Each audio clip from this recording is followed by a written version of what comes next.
You should try it out. Cream and what color again? So now we're going with 2 big pair beads, and that's the end of the first line. See guys, so next we pass our fishing line into the next big pair bead and going with 1 gold bead, 2 big pair beads, and we interlock with 1 gold bead like this. Then we pass to the next 2 big pair beads and we're going with 2 big pair bead and 1 gold bead like we did the other time for the first layer too. Then you pass to the next 2 beads. We continue the same process, and while I was beading, I was listening to this YouTube channel. The topic was controlling our focus for this year.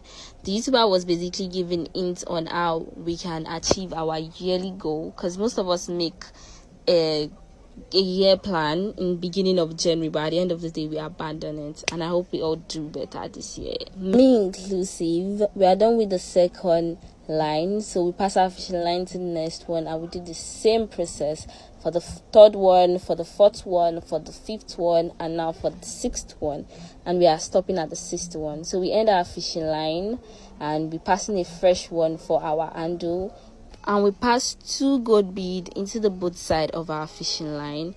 Then we bring our fishing line together and put in the number of pair bead that is enough for the length of our handle. Then we put 2 gold beads into both side of our fishing line like we did the first time, and we end our fishing line.